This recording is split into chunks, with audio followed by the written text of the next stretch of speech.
Okay, so hopefully you can see the slides that are up here.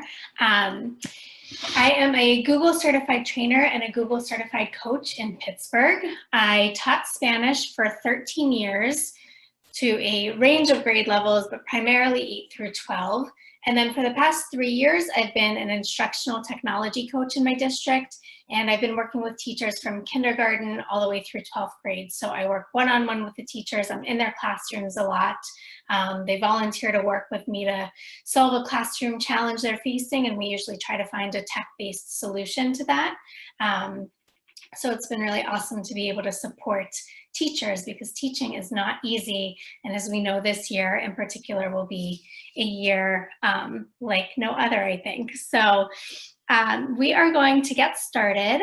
I'm anxious for you to learn about Google Classroom. It's something that can really transform your classroom routines, whether you are in person or remote or some combination of the two. And if you utilize Classroom to all of its capabilities, you can really transform the way that you teach, the way that the kids learn. You can even really work to build and maintain a sense of community among the students, which we know is going to be very important this year in particular. So thank you again for being here. If you see toward the bottom of your Zoom screen, your Zoom window, you'll see a little chat icon.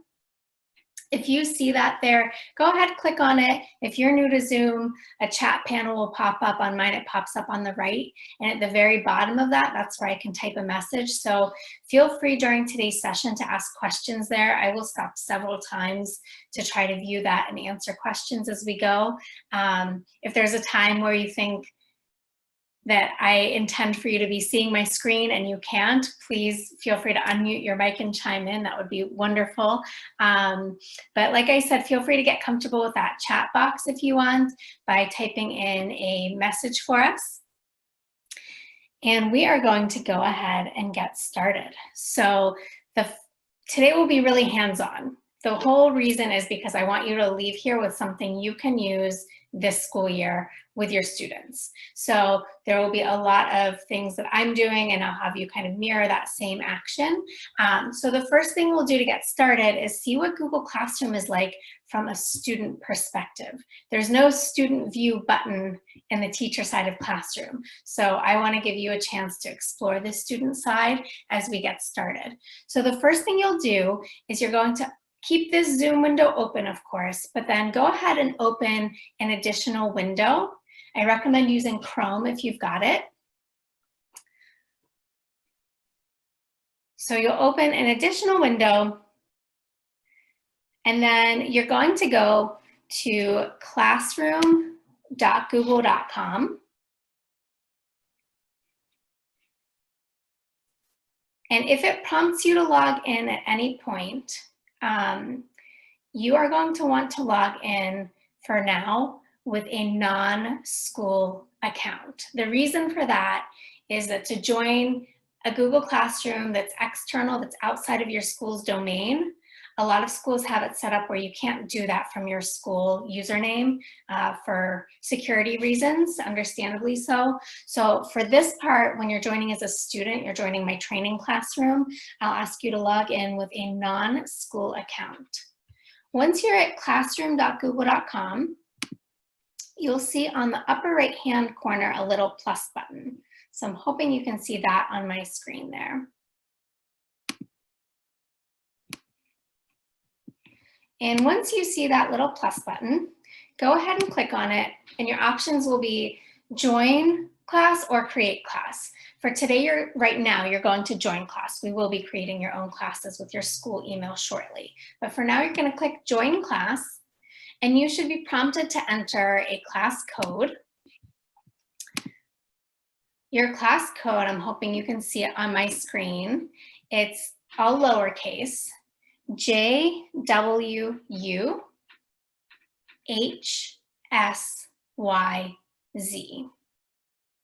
So that's JWUHSYZ.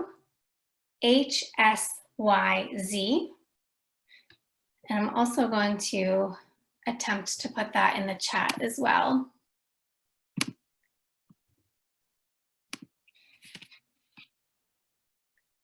Okay, so you should see that in the chat as well. So what I'm going to do now on a different device, I'm logged into that classroom. So I'm going to check and I can see if people are joining in. I can check real time.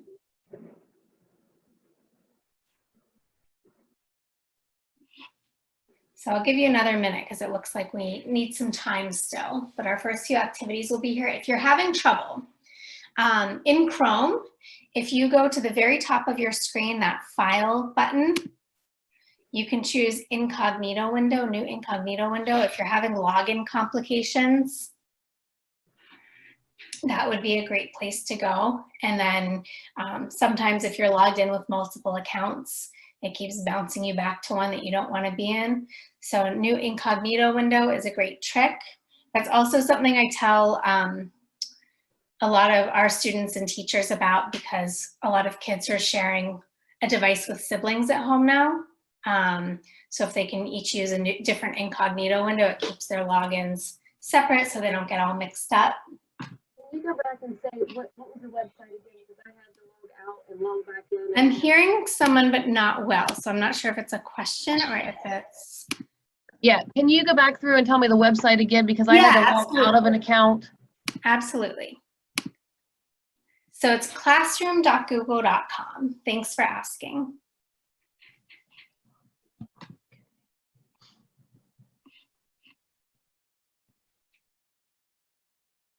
And then just to review that, once you're at classroom.google.com, you'll see a screen similar to this. Yours won't look exactly the same as this, but you'll see in the upper right-hand side a plus button. And that's where you can click to join the class and enter our class code. So I'll post our class code's in the chat, but I'll post it here again as well.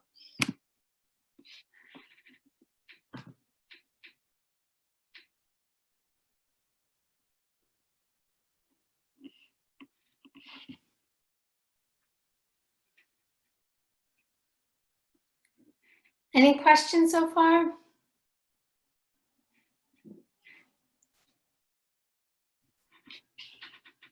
Okay, so we are going to go ahead and get started here, but stop me at any point. We're a small group, so feel free to chime in whenever you might need to. So once you're here, if you go to, you'll land on our stream. So at the top, you'll see the main navigation. If you go to the next option to the right of stream classwork, you're going to see a topic that says introductory questions. So remember, you're viewing this as from a student perspective right now. So once you see introductory questions, you'll see that there are 2 of them. So I'm going to give us about 2 minutes to answer those, but you'll click on the first one and you'll click view question. You can see right here as a teacher, I can see how many have turned it in and how many people I've assigned it to. I'm going to click view question. And as a student, you'll see something like this. Notice at the bottom, it says class comments. That's not where you type. You'll see something on the right-hand side that will say type your response.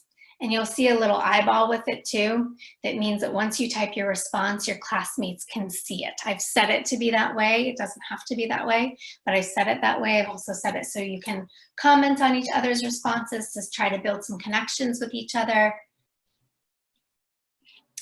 So you'll answer the question, and once you do that, then you'll go ahead and answer the next question. If you're having trouble getting in, just so that you can still participate, go ahead and in our Zoom window, you can just answer this question in our chat box there. So your name, where you're from, your role in education, and what your favorite thing about this summer has been.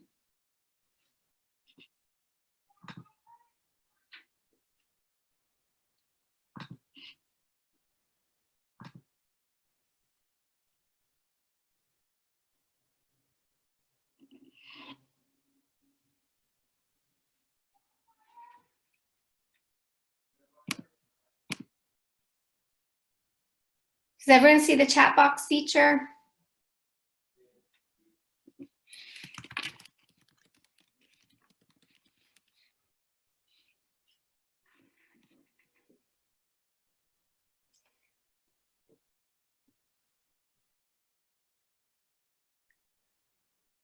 And then we'll also want to, the second question in Classroom, I'll show you for the people who aren't able to get in. If you are able to get in, go ahead and go to the second introductory question, because this will kind of shape how I move forward in this session today. So the next question is, which best describes your experience with Google Classroom? And you have some options here. So you can tell me that you're brand new to it, you've used it, but you're not comfortable yet. Let's start with the basics. You've used it, but you're not comfortable, and you're a pro. So I'm going to go in my side here on my other device and just check our progress.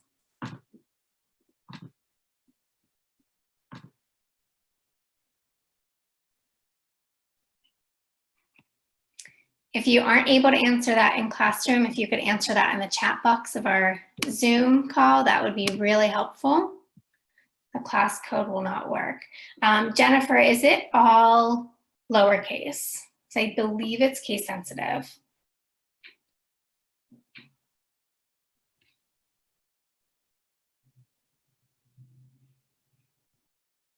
Okay, if that becomes an issue, what you can do if you want is you can try it in a totally different browser. So if Chrome's not working, you can try it in a different one. And I'm wondering if you might have better luck with that just because of login complications.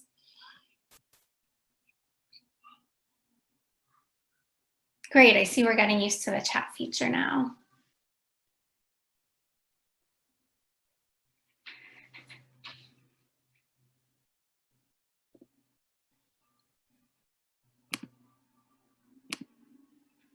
Okay, so we'll just take another minute, but if you can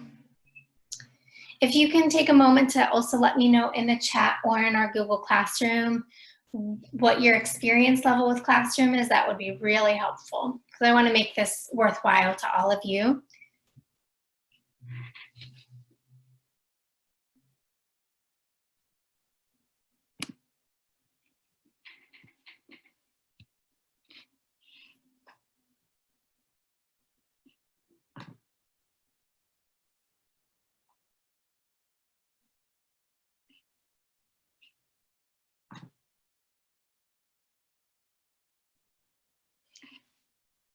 Okay, so I'll keep trying to glance at that chat window to help guide me. But so far from what I've seen in Classroom and in the chat, we're gonna start kind of right from the beginning. And hopefully everyone will be able to learn something new today. So I'm gonna go ahead and share my screen again. And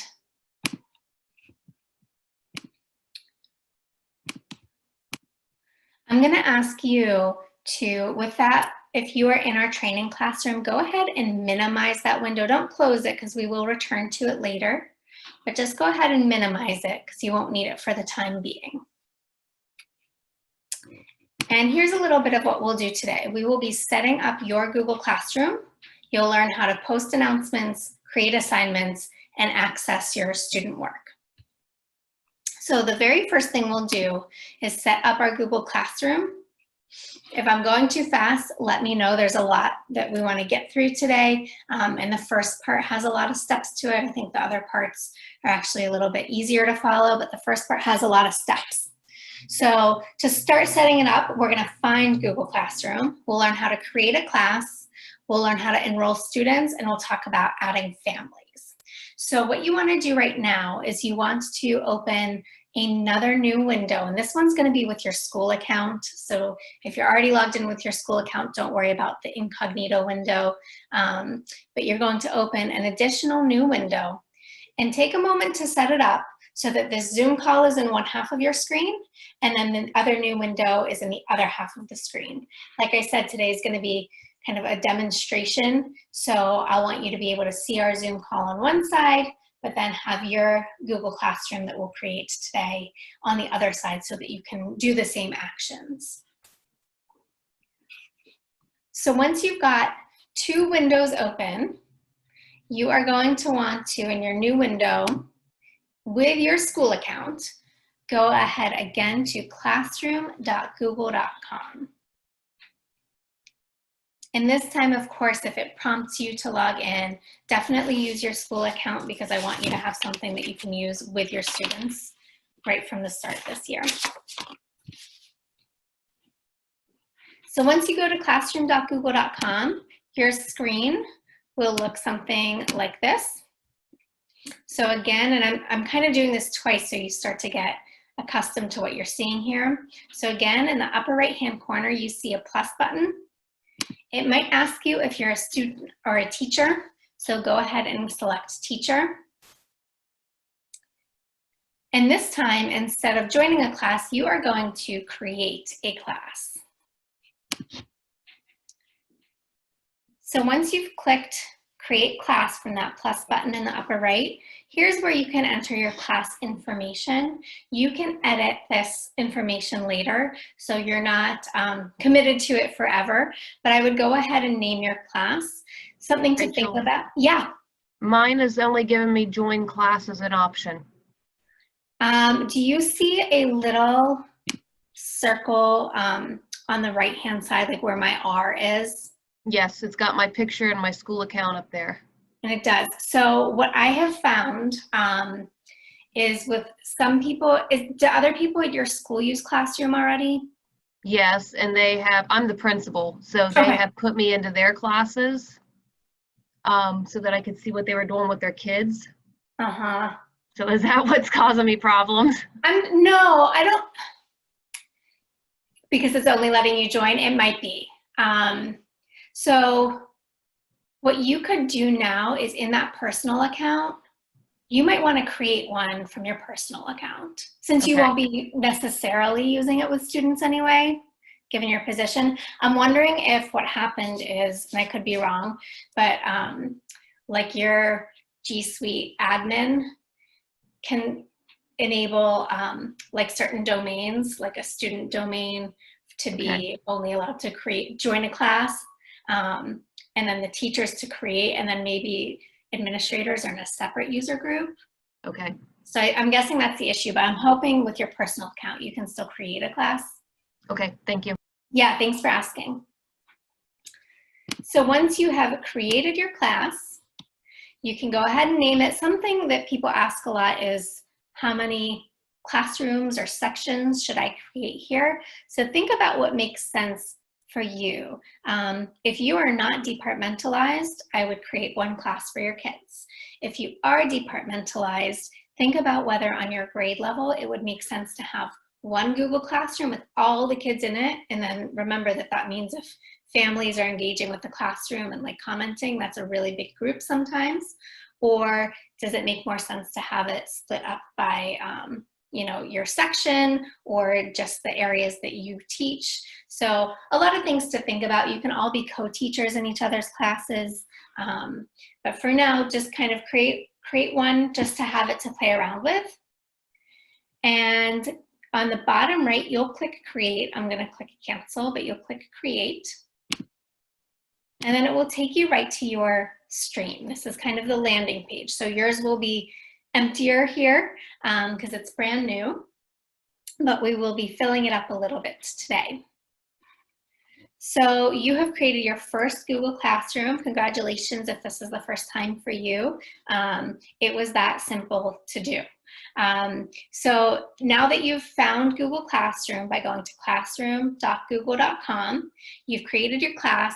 Let's talk about how to enroll students.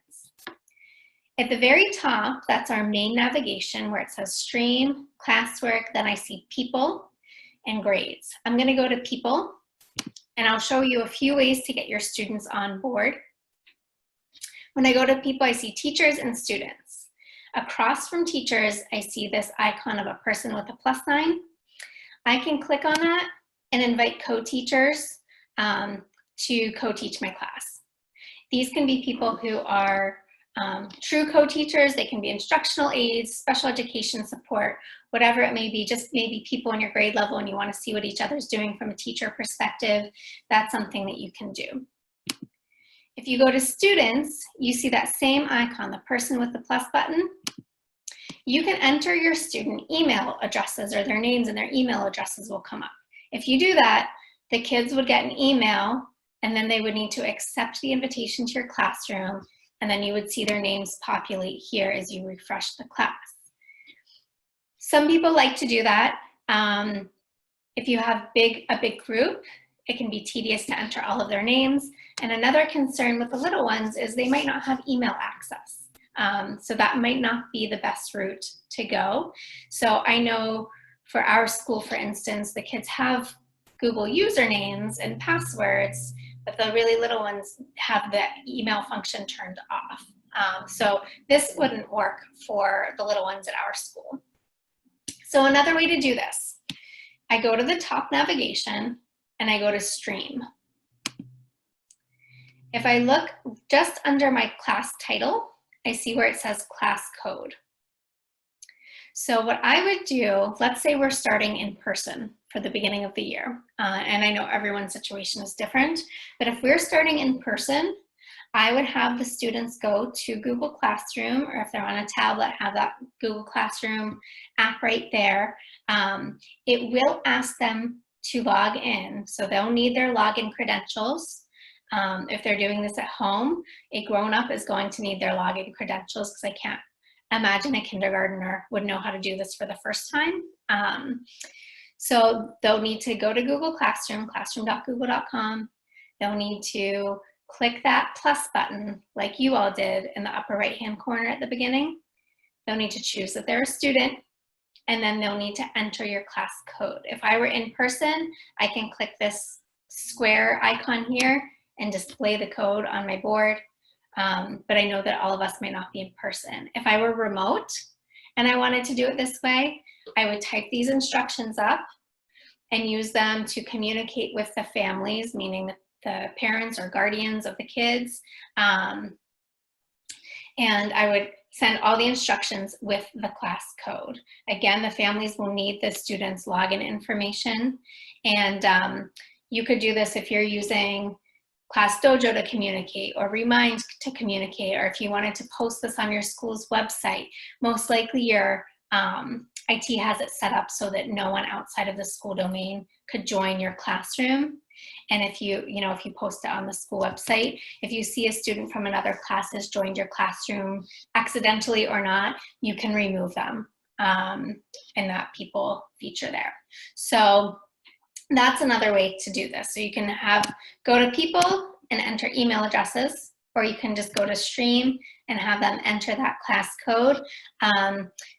Just last week, Google announced that they will be soon rolling out an option for students to join just with a link. So like you could send a link on Dojo or Remind, or have that link posted, but I don't know that that's out yet, and I don't know that it will be out by the time you all start school. So I wanted to make sure that you knew the ways that people have been doing it for now. So that's how to enroll students. I'm going to talk about adding families a little bit, and then we'll pause for some questions. So I'm going to go to people at the top, and I see students here. Most likely students in your school will have a button that appears next to their name that says Invite Guardian. If you click that, the guardian will receive an email, assuming their email is in the system. If not, you will need to enter it manually. But if another teacher has entered their email address, it will be in there for you too. So they would get an email asking if they want reports of how the student is doing. So if they do, they can choose to get a daily summary each afternoon, or kind of a weekly digest every Friday afternoon. And that would tell them what work is missing, what work is coming up. It would show some announcements. Since the families can't see your classroom unless they're using the student login, some guardians and families like this. What I would caution against though, like it seems great, of course you would want them to be in the loop with everything. However, if you're in person and you're doing things that are not in Google Classroom, they won't know about it from that Guardian report. So the Guardian report can be a little misleading because it says, okay, they're all cut up, they've done everything, but it might not mention things that you've been doing in class that don't use Google Classroom. So think a lot before you want to do this. For the little ones, their families might be logging into their classroom anyway. But just so that you know, it's not just like a, yeah, I want that. You need to think about how you'll be using Classroom with your students. So we'll talk a little bit more about families in a couple of minutes, but I want to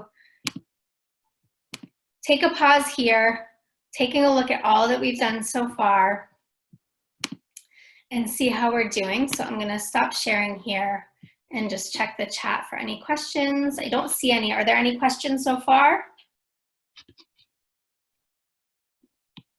Okay, so we will continue along here and we'll finish getting all set up. So setting up your classroom, we'll talk about themes, we'll do some settings, and then how to access your classes. Sometimes when we go to a training and we get really deep into something and we've created something, it's great. But then when you go to return to it, you don't remember how to get there again, and I don't want that to happen today. So let's talk about themes. I'll go back to our training classroom here, and I'll go to at the top to my stream. And your theme really means this picture that's at the top, and then the colors that coordinate with it, essentially. So if I go to this picture, in the bottom right of the picture, really small, I see Select Theme in the bottom right-hand corner of the picture. I'll click Select Theme. And then a lot of options will come up with pictures you can choose. You can see some more content-specific options at the top.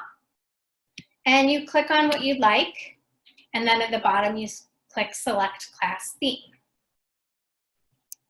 I'll click Cancel here. The other option is if you look in that bottom right-hand corner where you clicked Select Theme, you'll notice an Upload Photo button. If you click Upload Photo, you can add your own photo here. So a couple things to note with that. Some people like to do a photo of their physical classroom.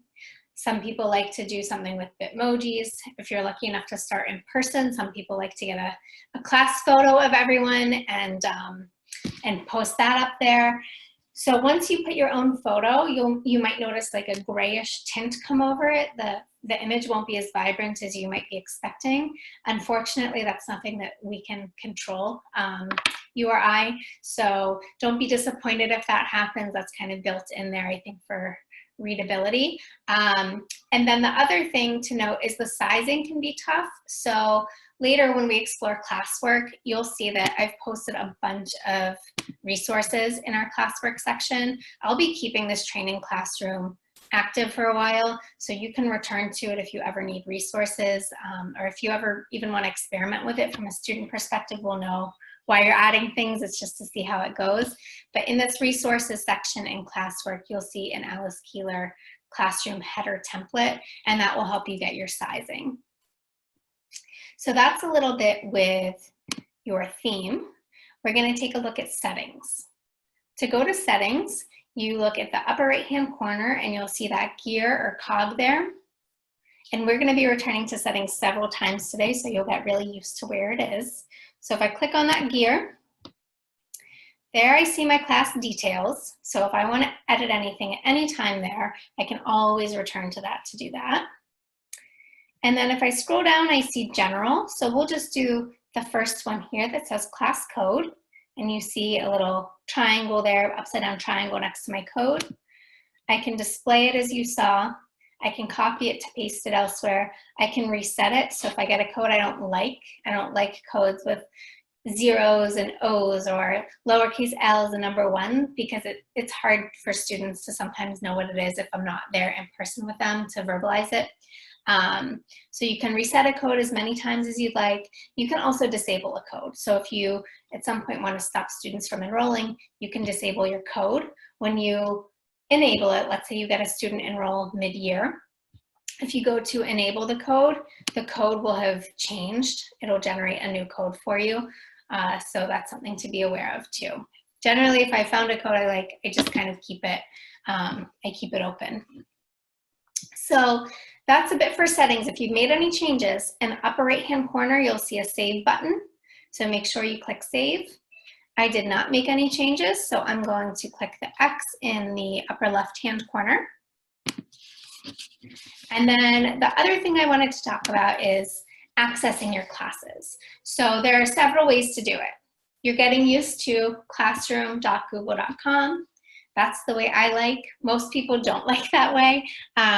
Most people like, if they are logged into their school Gmail account or Google account, you see this waffle, this little grid up in the upper right-hand corner, and people like to just find the classroom icon there. So you can go to classroom.google.com, you can go to this waffle and click Classroom. It's not efficient, but you could Google Classroom and get there that way. And then once you get to Classroom, whichever way you choose to get there, you will see this screen. So this is kind of your landing page, and any classes, you might just have one, will be there. And anything that's upcoming will be listed in that white space. So if you have any assignments upcoming with a due date, that will be there as well for you. If you do have multiple classes, you can reorder them. So if you're a co-teacher for something, you might want to reorder them. Another thing people do sometimes is they wonder if their special teachers should be co-teachers in their class, and then they give them their own topic, which we'll talk about, or if the special teachers have their own classrooms. So just some questions to consider. How will it all work? And being consistent is going to be really helpful, especially across your grade level. So at this point, we will take another quick pause here to see how we're doing. I will try to access the chat just to check in. Okay. All right, so we're going to move along here. I wanted to quickly talk about family engagement. Last spring was really tough for a lot of people. I think we all learned a lot. But one thing that I cannot emphasize enough is investing that time up front with the families of your students. So making sure that they know how you're going to be using Google Classroom, making sure that they know, especially for the little ones, the really little ones, that login information for the student. I think it's going to be really important, and what it will do is it will save you tons of time throughout the year, especially in the first month, answering individual questions. So what I would recommend is, recording a video of yourself, showing how to navigate Classroom, the features that they would need. I would maybe, if you don't want to do that, hold some type of video call with families, ask if it's okay to record it so that families who are on different schedules might be able to see it at some point. I would, even if it takes like individual tutorials, walkthroughs, whatever it may be, I would do whatever I needed to do at the beginning to get everyone on board with Google Classroom, if that's what I'm going to be using, to save trouble and confusion down the road. Because the last thing you want is for the families to be confused, because that just gets in the way of the learning. So I feel like if you can get everyone on board, then you can move forward with your content. The other thing that you might want to consider, think about when you're in person with the students, if you're using technology where the kids have to log in, do you give them a login card every time they need to log in? That might be something that you want to recommend the families do for the student. It'll be a process. You can use your teaching expertise to help families decide how to teach their students to log in on their own. With kindergarten, if they're doing it for the first time, by the time they've entered their credentials, their attention span is gone. So really think about how they can pace that and what the family expectations should be of their students given their grade level. So we are going to go ahead to learn how to make announcements now. And we'll do that by going to our stream. So that's your main landing page. If you're not there, you'll want to use that top navigation to get back to your stream. And just to orient you to this page, you'll see on the left-hand side a box that says upcoming. So any upcoming assignments with due dates would show up there. And then you also see this little box at the top underneath your header that says share something with your class. To share something with your class, to make an announcement, all you do is click that, and then that box expands and you can make your announcement. So I would encourage you now to do this along with me in your Google Classroom, you can always delete these things later. So you can, and I'll show you how, but you can delete announcements. This is really just to get you comfortable, so I don't want you to be too worried about making things perfect at this point. You can type your announcement. At the top, it says for, and then you see I have two drop-down boxes. So the first one lets me select the sections I want to send this announcement to. If I have multiple sections, I do not need to retype the same thing over and over again. Just click the boxes you want, and it will go to those classes as well.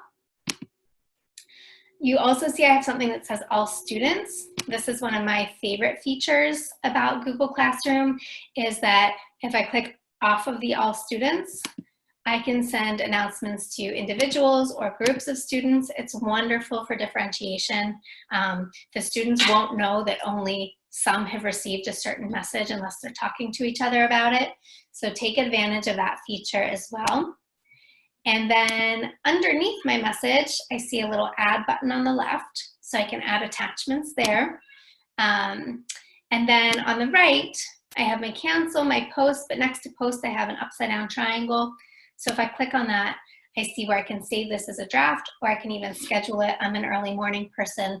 I don't need people to be notified that I posted something, you know, at 6 a.m. or earlier. I don't want them to wake up from that.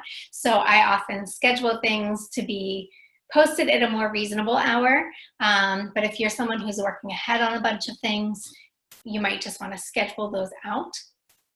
Note that if you're assigning something to multiple classes, I don't think you'll have that schedule option. You'd have to schedule it individually for each class, but I'm guessing that many of you here today will probably have one Google Classroom.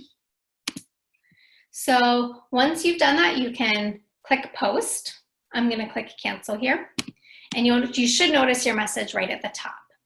So this stream reads kind of like a social media feed or a blog, and that the newest post appears at the top. You don't have a ton of options with reordering in your stream. I can move something to the top. All I do is on that, and you might not see this option because you probably just have one post right now, but if I click on the 3 dots on my announcement, I have a move to top option if it's not already at the top. But that's it. And then if I would move this to the top, once I post something new, it gets buried again. So things get buried really quickly in the stream. So you'll see here that my dates are out of order, but that's because I've done a lot of rearranging to get them to be in the order I wanted them. However, if you're teaching, you probably don't have time to do all that reordering every time you post something. So take it with a grain of salt that where your announcement will appear. So in that box where you typed something, you notice on the right little arrows, and that's to reuse a post. So if I've already posted something in the past or from another class or even from another year that I want to reuse or reuse in an edit, I can select that post and then reuse it. And then if we go up again to our settings, that gear in the upper right-hand corner, we're going to go through class details, we'll go back to general, and then we see stream. So you'll see that upside down triangle for your options for stream. I choose to have students post and comment. That means they can create their own posts on the stream and they can comment on mine. You might not be comfortable with that. So it's something to build to. I think ultimately this promotes the best sense of community, especially when people are feeling a little bit alone. Also, if people can post questions and answer each other's questions, that might take some of that responsibility off of you and empower others at the same time. So think about what would be appropriate. I've seen it work really well in a kindergarten class where the students' families were posting. They need to have really explicit instruction about it. You know, this is not Facebook. Explicitly tell them what should be posted, you know, things that are relevant, nothing with personal details, that kind of thing. You can see the students can only comment. If you want to ease into it, they can just comment on what you have. For some of those older kids, like the 2nd or 3rd graders, You know, this could be a really good lesson in digital citizenship. You don't have the ability to moderate. So you can delete, and it's obviously attached to their login, so you'll have some accountability there. But you know, perhaps you see something that you didn't want there, you delete it. That doesn't mean that someone else hasn't already seen it, so that makes people a little nervous. But you know, learning to trust your students, giving them that responsibility over time could be a really valuable lesson for them. So once you're done, if you've made any changes there, in the upper right-hand corner, click Save. I'm gonna X out on the left here. And then I'm gonna just take a look at the chat to see if there are any questions before we move on. Okay, we doing okay so far? Okay, if you have questions, chime in.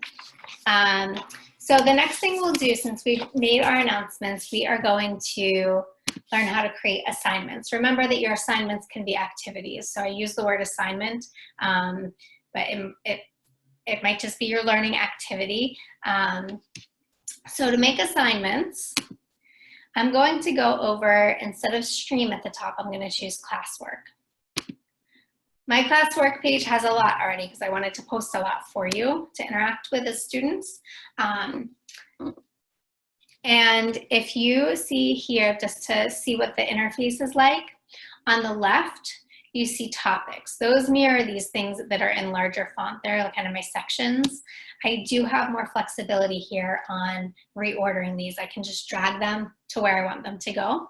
And I will show you how to create topics. Your topics might be, you know, mine are a little different here, but your topics might be chapter 1, chapter 2, chapter 3. They might be, if you're not departmentalized, they might be math, ELA, and then you might have your topics for your specials in there as well. So there are lots of ways to figure out your topics. Some people do week 1, week 2, or week of, and then the date. So think about what's going to make sense for you. If you are departmentalized and you and your grade level teachers are having your own Google Classroom, so your students would be in multiple classrooms, I'd recommend setting them up the same way. And then at the top, you see a Create button, which we will revisit in a moment. And to the right, you see a few other icons. So there's a Meet icon, that's to start video calls with your class. We're not going to talk about Google Meet today, but just so you see, you have the ability, a couple ways in Classroom to start Meet calls. Google Calendar, if you're a calendar user, you will see a calendar with your classroom class name. It was generated automatically. So anytime you post something that has a due date, it will show up on your Google Calendar. If you don't use Calendar much, you don't need to worry about that. And then on the far right, you see a Class Drive folder.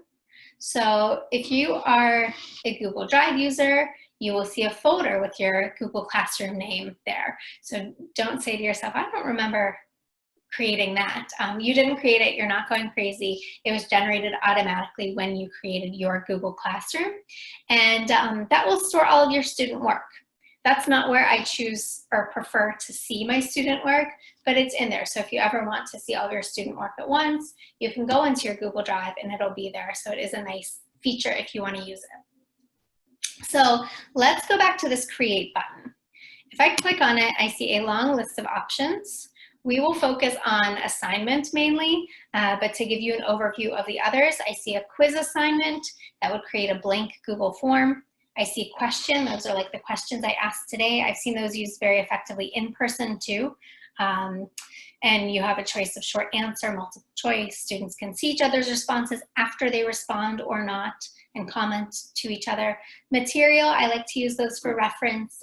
So there's nothing that a student necessarily needs to do, but just materials that might help support them.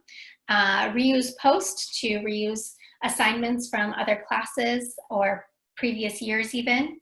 And here's where I can create a topic, but I'll show you how to create a topic within creating an assignment today. But you could lay out all your topics with this button if you wanted to in advance. So let's go to the top one where it says assignment.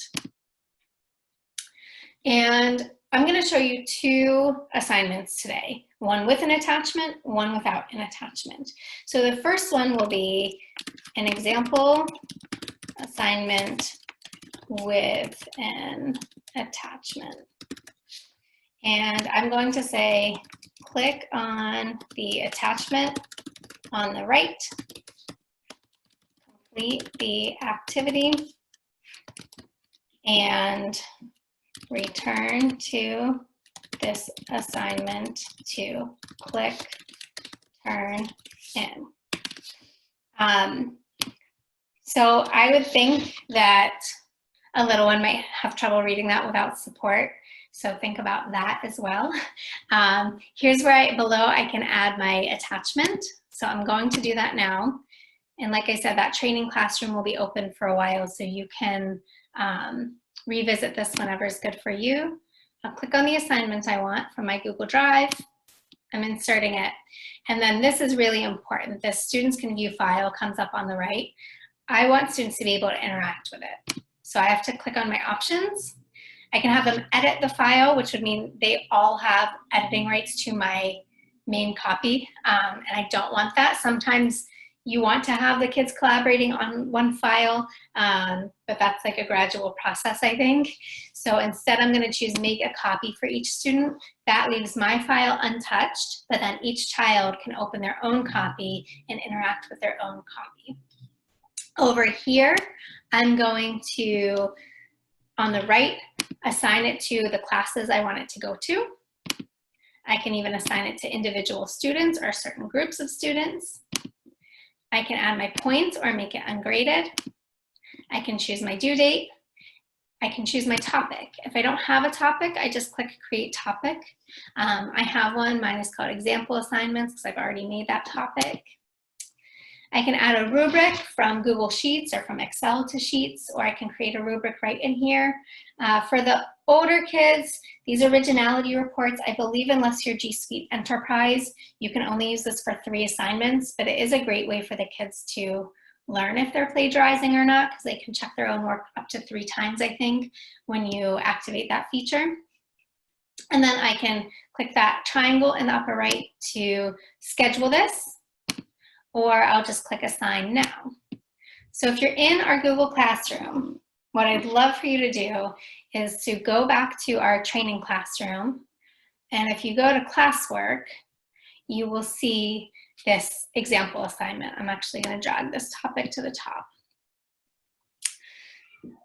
And when you click on it, actually I can show you all from a student view since I know some people had trouble getting in. I can try to show you what it looks like from a student perspective.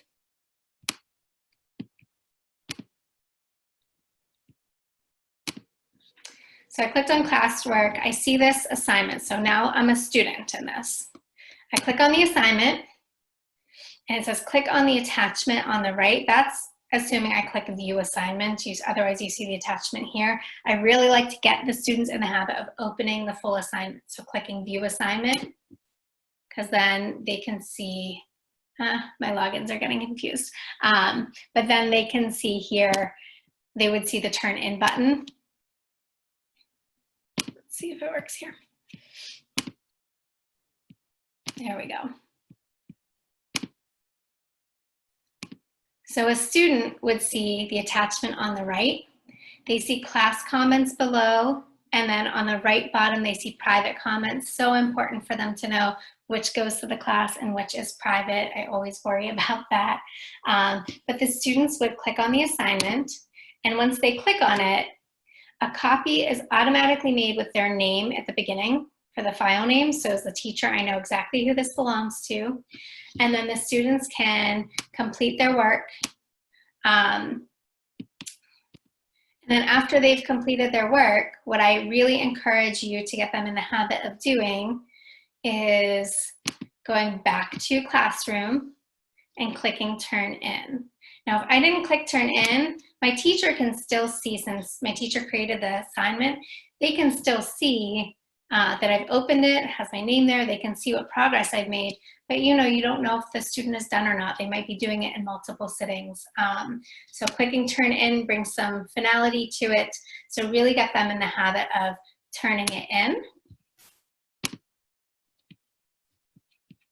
And then from a teacher perspective, if I click on the assignment, I can see that I've turned it in. So this is me looking at my student work. I see on the left all of my students. I can sort by who's completed it and who hasn't, or by name. And then we'll talk about checking this work in a moment. You know, for time's sake, I'm actually going to go a little bit out of order and adjust here. We'll talk about checking it now since we're here. I hope that's okay with everyone. So to access this student work, I just go to the assignments in my classwork. And I can see here all of my students, like I mentioned. If I click on the one that's been turned in, I get this panel that comes up. And I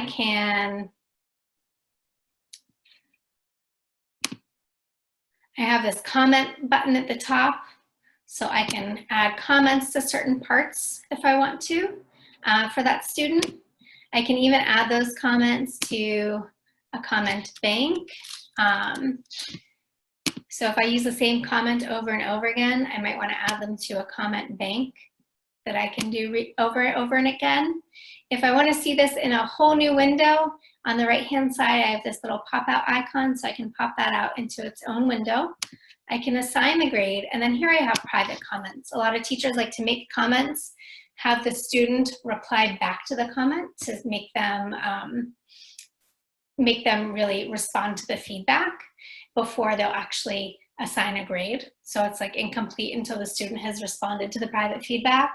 And then I can click return, or I can wait. I might want to return all the assignments at once. And I can wait to do that as well. So I can return multiple submissions at once.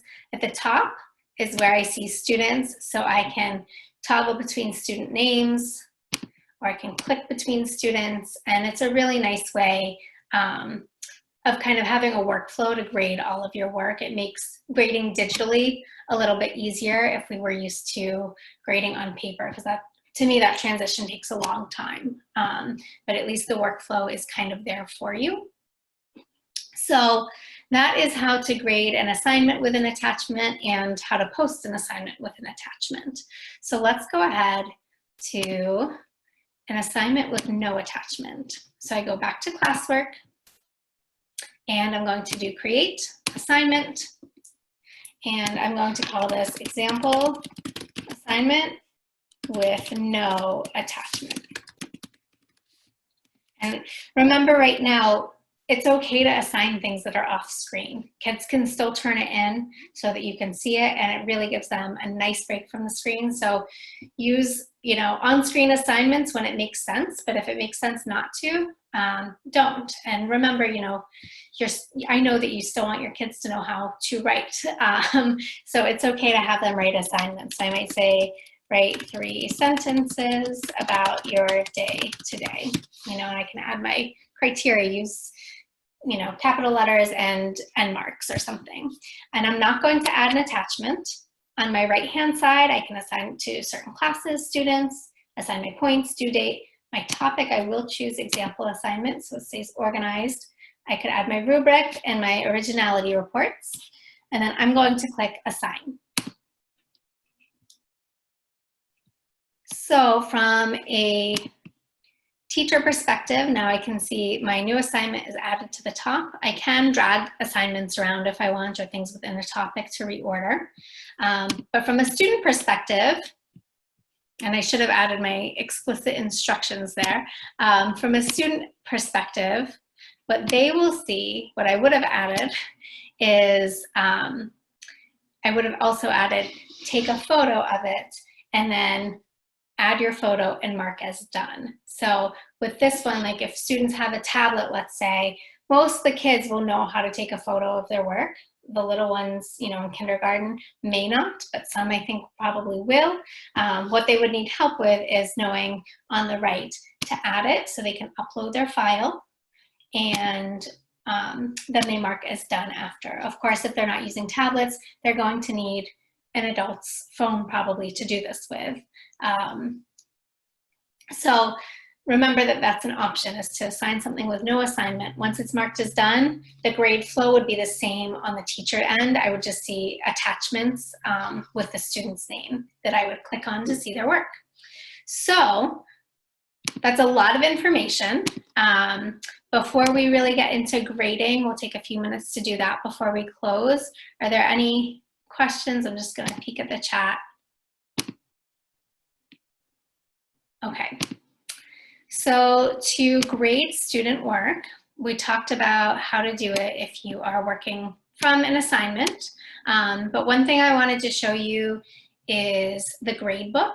So if you look at that top navigation all the way on the right, you'll see grades. Students will not see that option. That's just a teacher tab there. So I'll click on grades at the top. Everything I've made, my questions and my assignments, appear here automatically. I can choose also here, if I want to return everything to the kids at once, I could do return all. But here's where I can enter my grades, but if I've graded the assignments already within the assignment, the grade just appears here. So what's really important now is to go to our settings at the upper right-hand corner. If I go down to general, the first thing I see that I want to take a look at is classwork on the stream. Do I want them to see the full assignment, attachment details, everything in the stream? It takes up a lot of room in the stream, but it's all right there.